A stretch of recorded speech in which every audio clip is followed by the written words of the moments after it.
आपल्याला काय बोजेल आज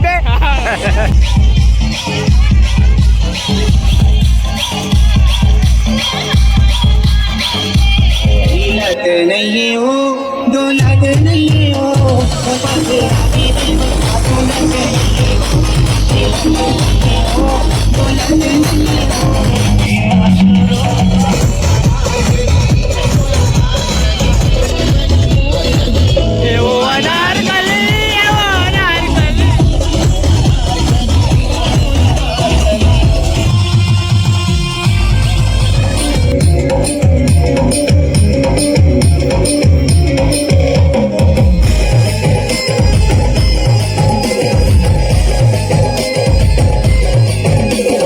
यहाँ पे का हो थे आप मतलब देखे मिली मंच में हमारे डीजे भाई बना थे है ना, तो फुल एंजॉय होने वाला है संगवारी वो देख सकते हो। यहाँ दे लुगरा उगरा बांधा मस्त। अरे दादा रे बिना छाया के मन लुगरा पहना थे चायल घर में बुला गए भाई हो। यहाँ पे झांकी के लिए तैयार हो गए हमारे कोमन भैया है ना, हमारे लल्ला भैया और रेडान भैया तैयार करे थे है ना। और रेडान पूरा साड़ी वाड़ी पहना थे, जोड़ा जावर बना बोरिंग का तर के अभी तक समरे नहीं है। चल जल्दी मेकअप लगा। क्या फूल बाती तुर पीछो मिया गोबर पीटे जाबू ए गोबर चोटी सब्जी बनानी मटावा थी मोर पिलाई सेटिंग कैसे करता तू साले कर खड़े हो गए साले लड़का दे रे मैं नाती रे देला करिया वाला डालवे रे रवि अबे बने लगी तोला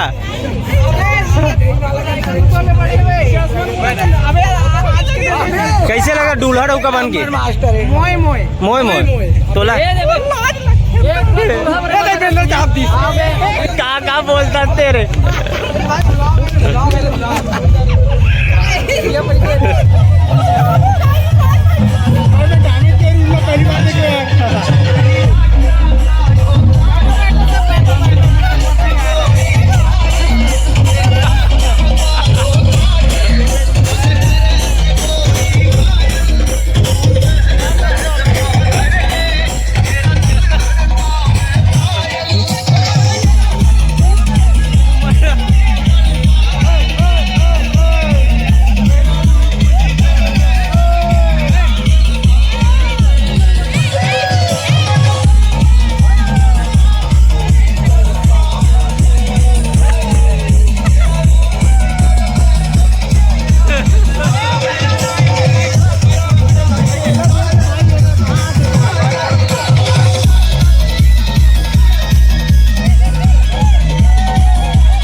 अबे यार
मुझसे शादी करोगी? एक बार दिला दो ना